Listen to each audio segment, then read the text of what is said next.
Hi, welcome to Open Sesame YouTube channel. இன்னைக்கு நம்ம glass skin கிடைக்கிறதுக்காக ஒரு facial பார்க்க போறோம். இது நம்ம நேச்சுரலா ஹோம்மேடா ப்ரிப்பேர் பண்ண போறோம்.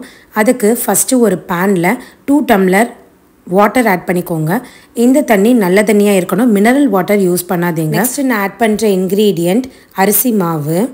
இந்த அரிசி மாவு நம்ம பாஸ்மதி ரைஸாவும் இருக்கலாம், பச்சரிசி, நம்ம சாப்பாட்டு அரிசி, எந்த அரிசி வேணாலும் நம்ம எடுத்துக்கலாம். அதை நல்லா கழுவி வெயில்ல காய வச்சு அதை எடுத்து நல்லா ஃபைன் பவுடரா நம்ம அரைச்சு வச்சுக்கணும். நம்ம வீட்ல அரைச்சோம்னா இந்த அளவுக்கு ஃபைன் பவுடரா வர மாட்டேங்குதுங்க. அதனால நாங்க மில்லுல கொடுத்து தான் அரைச்சிட்டு வருவோம். மில்லுல அட்லீஸ்ட் 2 kg இருக்கும்னு சொல்லுவாங்க. ஸோ 2 kg நாங்க அரைச்சு எடுத்துட்டு வந்துட்டு இந்த மாதிரி நாங்க ஃபேஷியலுக்கு ஹேர் பேக் எல்லாம் நாங்க யூஸ் பண்ணிக்குவோம். ஸோ இந்த மாதிரி இது வந்து பாஸ்மதி ரைஸில் பண்ணும்போது இன்னுமே உங்களுக்கு சூப்பராக இருக்கும். ஸோ நீங்கள் பாஸ்மதி ரைஸில் ட்ரை பண்ணி பாருங்கள். இந்த ரைஸ் ஃப்ளார் நான் 2 டேபிள் ஸ்பூன் ஆட் பண்ணியிருக்கேன். நல்லா பெரிய ஸ்பூனாகவே எடுத்துக்கோங்க. ஆட் பண்ணிவிட்டு அதுக்கப்புறமா தான் நீங்கள் கேஸ் ஸ்டவ்வை ஆன் பண்ணணும். ஆன் பண்ணிவிட்டு இந்த மாதிரி மிக்ஸ் பண்ணிக்கிட்டே இருங்க. பிகாஸ் கீழே பிடிக்கும். நீங்கள் 1 செகண்ட் விட்டாலுமே கீழே பிடிச்சிரும். ஸோ நல்லா அந்த மாதிரி கிண்டிக்கிட்டே இருங்க. நல்லா மிக்ஸ் பண்ணிக்கிட்டே இருக்கும்போது அதோட டெக்ஸ்சர் கொஞ்சம் கொஞ்சமாக சேஞ்ச் ஆகிட்டே வரும். கஞ்சி பதத்துக்கு வந்துட்டு அதுக்கப்புறமா தோசை மாவு பதத்துக்கு வந்த உடனேயே பபிள் வர ஸ்டார்ட் ஆகும். அதுக்கப்புறமா நம்ம கேஸ் ஸ்டவ்வை ஆஃப் பண்ணிடலாம். இப்போ பாருங்கள், இப்போ கஞ்சி பதத்துக்கு வந்துருச்சு. 5 மினிட்ஸ்க்கு அப்புறமா கஞ்சி பதத்துக்கு வந்துருச்சு.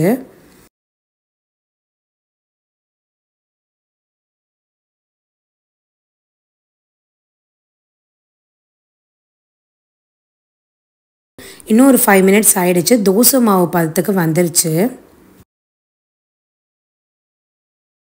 இப்போ பாருங்கள், பபிள் வர ஸ்டார்ட் ஆயிருச்சு. நம்ம மிக்ஸ் பண்ணிக்கிட்டு இருக்கும்போதே ஆட்டோமேட்டிக்காக பபிள் வர ஸ்டார்ட் ஆகும்.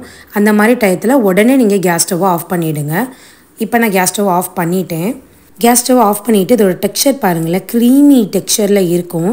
இது நல்லா கூலாகிற வரைக்கும் அப்படியே விட்டுருவேன். ஒரு 10 மினிட்ஸ் 15 மினிட்ஸ் கூட இதை நல்லா ஆறட்டும், அப்படியே விட்டுருவேன் நான். அந்த 15 மினிட்ஸ் கேப் இருக்கும் இல்லையா, இந்த கேப்பில் நம்ம நெக்ஸ்ட் எடுக்க போகிற ingredient aloe vera gel. Aloe vera gel நாங்கள் எங்கள் வீட்டிலையே ஆலோவேரா வச்சுருக்கிறதுனால நான் அதிலேருந்தே கட் பண்ணி எடுத்துக்கிறேன்.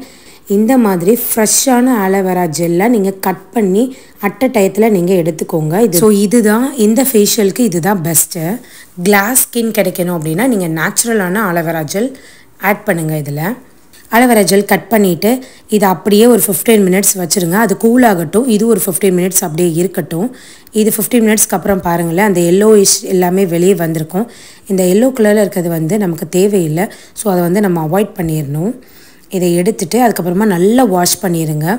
வாஷ் பண்ணதுக்கப்புறமா நீங்கள் கட் பண்ண ஸ்டார்ட் பண்ணுங்கள். இப்போ நான் அதை கட் பண்ணிவிட்டு இந்த ஆலோவேரா ஜெல் மட்டும் நான் எடுத்துக்கிறேன். இந்த ஆலோவேரா ஜெல்லை மிக்ஸி ஜாரில் நான் ஆட் பண்ணிக்கிறேன். நெக்ஸ்ட்டு இது கூட நான் ஆட் பண்ணுறது 2 விட்டமின் இ கேப்சியூல் நான் ஆட் பண்ணுறேன். இந்த விட்டமின் இ கேப்சியூல் நமக்கு நிறைய விட்டமின்ஸ் கொடுக்குது. ஸ்கின்னுக்கும் ரொம்ப நல்லது, ஹேருக்கும் நல்லது. ஸோ இதை நான் ஆட் பண்ணிக்கிறேன். இதில் நம்ம ஆட் பண்ண போகிற 3rd இன்க்ரீடியண்ட் நம்ம ஆல்ரெடி காய்ச்சி வச்சுருக்கோம் இல்லையா, அந்த ரைஸ் ஃப்ளோர் பேஸ்ட்டை நம்ம இதோட சேர்த்து ஆட் பண்ண போகிறோம். இப்போ இதில் இருந்து நான் 3 டேபிள் ஸ்பூன் இதோட சேர்த்து நான் ஆட் பண்ணிக்கிறேன். இப்போ இந்த மிக்சரை நல்லா அரைச்சிட்டு வந்து பார்க்கும்போது உங்களுக்கு இந்த மாதிரி ஒரு டெக்ஸ்சரில் கிடைக்கும். பாருங்கள், க்ரீம் மாதிரி இருக்கும். ஸோ இதை நீங்கள் ஸ்கின்னில் அப்ளை பண்ணும்போது உங்களுக்கு கிளாஸ் ஸ்கின் கிடைக்கும். இதை இப்போ நான் ஒரு பவுலில் ஷிஃப்ட் பண்ணிக்கிறேன். இதே மாதிரி இன்னொரு ஷிஃப்ட்டும் நான் அரைச்சி இதே aloe vera gel and 2 vitamin E capsule plus இன்னும் இருக்கிறதையும் இன்னும் ஒரு மிக்சராக நான் அரைச்சிட்டு அதையும் சேர்த்து இதோட நான் ஆட் பண்ணிக்கிறேன். ஆட் பண்ணிவிட்டு இதை நல்லா மிக்ஸ் பண்ணிக்கிட்டே இருங்க. ஒரு க்ரீமி டெக்ஸ்சர் உங்களுக்கு கிடைக்கும். இந்த மிக்சரை நீங்கள் ஒரு 5 மினிட்ஸ் நல்லா கிண்டிக்கிட்டே இருக்கும்போது இந்த மாதிரி திக்கான க்ரீமாக உங்களுக்கு கிடச்சிரும். இதுக்கப்புறமா நம்ம ஸ்கின்னில் அப்ளை பண்ண ஸ்டார்ட் பண்ணலாம். இப்போ நான் உங்களுக்கு இதை அப்ளை பண்ணி காமிக்கிறேன். நான் இப்போ தான் தூங்கி எழுந்திருக்கேன், அதனால் ஃபேஸ் ரொம்ப டல்லாக இருக்குது. கிளாஸ் ஸ்கின்னுக்காக யூஸ் பண்ணுற இந்த க்ரீமை நீங்கள் எவ்வளோ வேணாலும் அப்ளை பண்ணலாம். இது ஹைப்ரோலையும் படலாம், ஹேர்லையும் படலாம். ஹேரில் பட்டால் ஹேரும் நல்லா க்ரோத் ஆகும், ஹைப்ரோவில் பட்டால் ஹைப்ரோவுமே நல்லா க்ரோத் ஆகும். ஸோ நீங்கள் இது ஹைப்ரோவில் படக்கூடாது இந்த மாதிரிலாம் பயப்படவே வேண்டாம். இந்த க்ரீம் நீங்கள் ஹோல் பாடி அப்ளை பண்ணிக்கலாம். இதை நீங்கள் அப்ளை பண்ணிவிட்டு நல்லா ஒரு மசாஜ் கொடுத்துட்டு அப்படியே ஒரு 15 மினிட்ஸ் வரைக்கும் நல்லா ட்ரையாக விட்டுருங்க. அதுக்கப்புறமா நீங்கள் போய் வாஷ் பண்ணிட்டு வந்தீங்கன்னா போதும். இவ்வளோ தான் இதோட ப்ராசஸ். அண்ட் இது நீங்கள் வீக்லி ஒன்ஸ் தான் அப்ளை பண்ணணும் அப்படிங்கிறது கிடையாது. இது நீங்கள் டெய்லி கூட அப்ளை பண்ணிக்கலாம். டெய்லி அப்ளை பண்ணாலும் இது ரொம்ப சேஃப். இப்போ பாருங்கள், இது நான் அப்ளை பண்ணதுக்கப்புறமும் இன்னும் எனக்கு இவ்வளோ க்ரீம் இருக்குது. இது நான் ஹேர் பேக்காக யூஸ் பண்ணிக்குவேன். ஸோ நீங்கள் இது எவ்வளோ வேணாலும் அப்ளை பண்ணிக்கலாம். அதனால் நான் நிறையவே இதை நான் அப்ளை பண்ணிக்கிறேன். ஃபேஸு, நெக்கு, ஹோல் பாடி நீங்கள் இதை அப்ளை பண்ணிக்கலாம்.